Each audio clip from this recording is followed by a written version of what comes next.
สบายดีทุกคนเนาะคลิปนี้เฮาสิพาเลาะเบิ่งเขตบ้านนาคำไปหาบ้านอุโมงค์โอ้เราข้ามทางแล้วมันโอ้ไม่มาโอ้เสียงเลยอ่ะ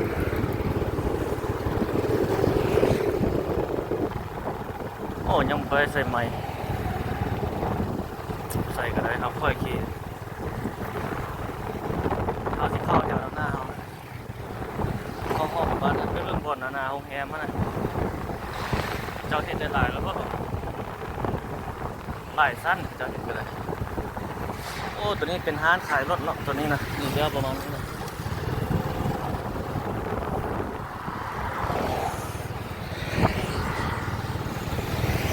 เป็นร้านขายรถแต่ก่อนเป็นธนาคารอินโดจีนว่าแต่ก่อนเขาหอมนี่แหละบ้านนาคำโอ้ปลายหอมเจ้าโอ้แล้วโอ้แล้วหลายประมาณนี้เลยนี่มีร้านอาหารจีนเลยร้านอาหารจีนอันนี้ก็เลยโอ้สูงเนาะเขาจะเห็นมาหลายสั้นโรงแรมส่วนหลายจะเป็นโรงแรมห้องนี้เขาก็บ่ได้เข้ามาดนละ นี่ทุกคนทักทายทุกท่านเนาะพาเบิ่งพาชมมีร้านก็ล่าซ่อมแปลงรถวีอยู่ไหนนี่นะนี่ห้องการบ้านนาคำเหรอเนี่ยยามแรงนี่ตะเวนกำลังสิตกดินฮะ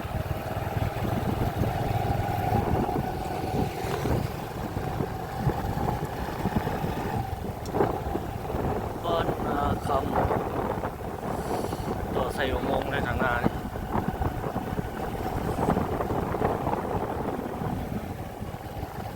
เข้าห้องนี้เนาะไม่ได้เข้าไปโดนเติบแล้ว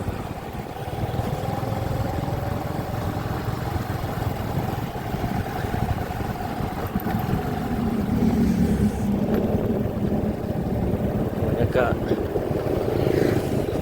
เวียงจันทน์บ้านเฮาในยามแรง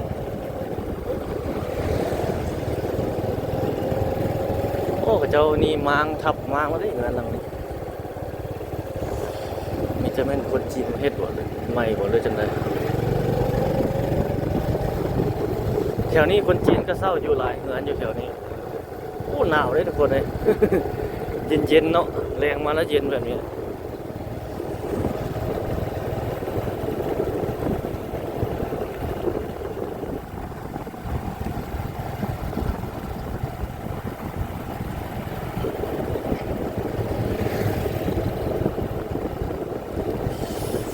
หนาวหมอกเมืองเหนือเพื่อเสริมเมืองใต้โอ้ต้นหมากม่วงนี่เป็นอย่างนี้เว้ย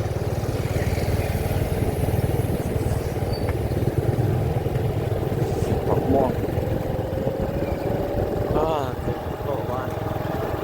โลบ้านยามแรงยังจัดบ้านเขาเนาะเดี๋ยวนี้คนจีนเข้าเลยย่างอย่างนี้คนจีนเนี่ยออกกำลังกายเจอใส่ถนน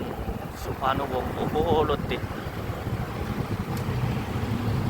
เบื้องรถมาจากในเมืองพวกเลยรถหลายเนาะตะแรงมา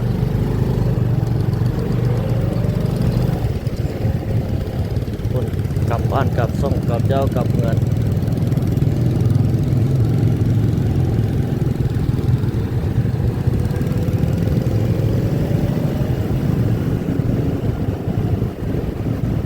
เอาไปเข้าห้องทางหน้าพุ่น บ้านอุโมงค์ละทางหน้าฮะเข้าห้องทางหน้านี่ก็คนจีนมาเศร้าอยู่นี่เต็มเลยเข้าห้องทางหน้านี่ตัวนี้จักรสีอ้อมนี่กันน่าจะมีโครงการแล้วนี่บ้านอุโมงค์ห้อง6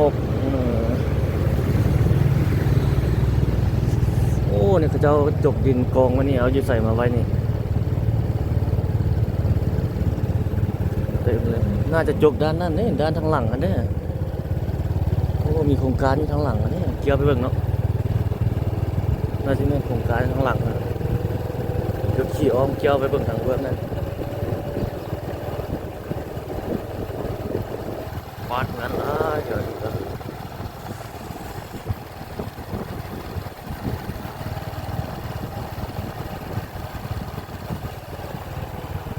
โอ้ยจะตามแปลงทางว่ะนี่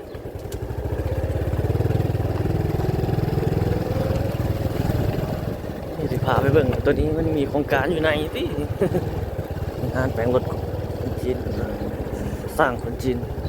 ในห้องนี้เลยเขาสงสัยพระเจ้าจกดินตัวนี้ไปไว้เบื้องนั้นนะมันมีดินว่างอยู่บนนี้บนนึงต้องไปเบิ่งเพื่อความแน่ใจ ว่าเพิ่นกำลังก่อสร้างอยู่นี่แท้บอกว่าเขาอัปเดตอยู่เด้อัปเดตเรื่อยๆเลยก็อยากให้ทุกคนได้เห็นได้ทูนำเนาะโอ้แม่นเท่เลยแม่นบอกรุ่นยังเนาะยังบ่แม่นก็พระเจ้าแก่อยู่ใส่มาไว้ทันบ่เลยนี่เต็มเลยบ่เอาคิดว่าดินว่างตัวนี้สิเนาะกองที่ดินอยู่นั่นเต็มเลยบ่แม่นเนาะออกไปเกิน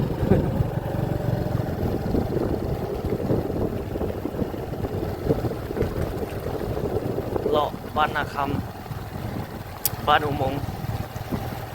ยามแลงให้ทุกคนได้เบิ่งเขตทางนั้นบนนะฮะเขตยกนั้นบนเอาถ่ายเรื่อยๆแล้วเขตเมืองสิโคตบองเขตบริเวณด้านหลังของเขตสังเกียงแหละเขตนี้ใกล้กับไชน่าทาวน์ห้องแถวบ้านพักอยู่แถวนี้นะเต็มหมดนะห้องแถวห้องเช่าห้องอย่างนั้นมันใกล้กับเขตสังเกียงใกล้กับไชน่าทาวน์เด้เจ้าเช่าอยู่เฮ็ดเวียกเฮ็ดงานอย่างประมาณนี้เนาะวันนี้เป็นแรงเขาเมื่อวันที่12เด้อทุกคนดังทางในเขตสังเกียงนะนี่แม่นจีนเศร้าเบิดเลยหลายเข้าห้องนี้ไปโซ่ต่อห้องนั่นเกี่ยวไปเกี่ยวมาแต่ละห้องนะ ให้ทุกท่านได้เบิ่งเนาะสักอย่างก็มีเด้ล่อห้อมทางบ้านทุกคนต้องการขายดินโน่นนี่ติดป้ายขายอยู่นี่เจ้าติดป้ายขายบ่อนเฮ็ดใหม่ก็มีเป็นเฮือนเขาเจ้านี่น่าจะเป็นเฮือนอันเบิ่งเป็นเฮือนเป็นห้องแถวบ่เบิ่งว่าเขาเจ้าจะเฮ็ดบางบ่อนก็ขายบางบ่อนเขาเจ้าก็เฮ็ดอยู่เฮ็ดหยังวะ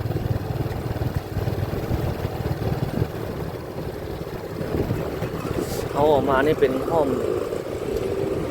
7บ้านอุโมงค์ไปทางหน้าตัวสอดใส่ถนนสุวรรณวงศ์คือเก่าเอาเลือกไปรอบมาให้ทุกคนได้เบิ่งโอ้ทางนั้นเขาเจ้ากำลังปรับปรุงแปลงทางนั้น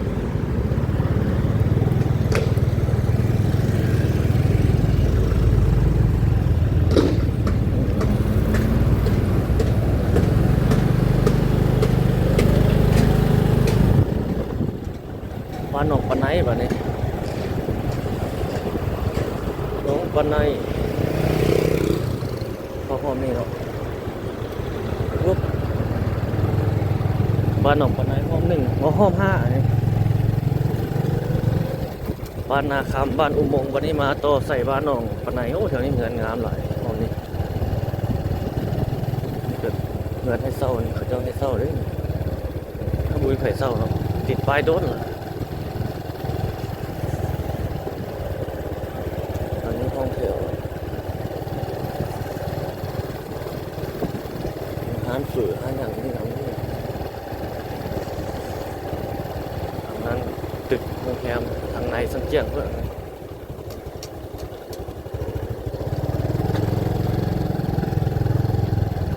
เข้าห้องนี้อีกวะนี่ ห้อง7นั่นห้องนี้ห้อง5นี่น่าจะเป็นห้อง4เนาะโอ้อันนี้เขาจะตัดให้อย่างคูดเป็นแบบนั้นต้นไม้เขาเฮ็ดให้มันตายวะตัดเปลือกเอาแบบนั้นเนาะโอ้นี่ต้นกล้วยหลายเลย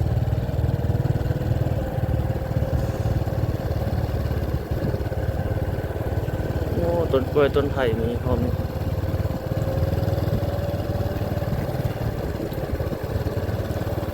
นี่ก็ดินว่างนี่เนาะนี่บ้านเงินเพิ่นยังมีแบบนี้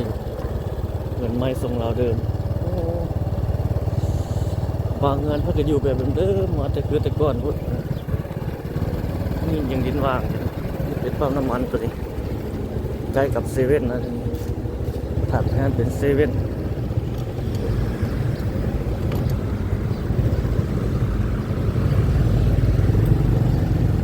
เซเว่น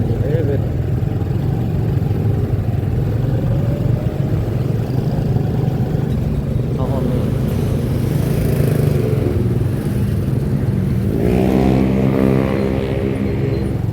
เป็นเซเว่น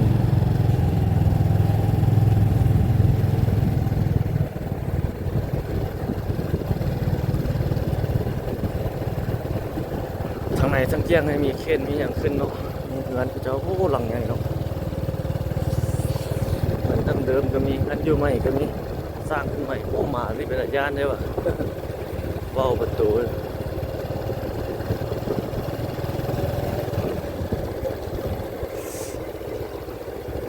เขียนด้านหลังสังเจียงอันนี้ทุกคน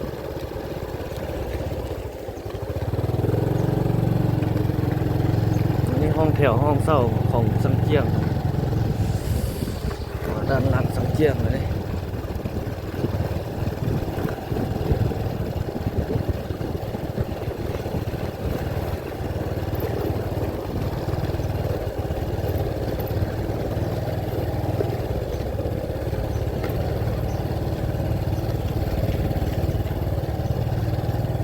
การบ้านหนองปะไนอันนี้คือออกมาทางงานหลักเกี่ยวกับสังเจียงแหละ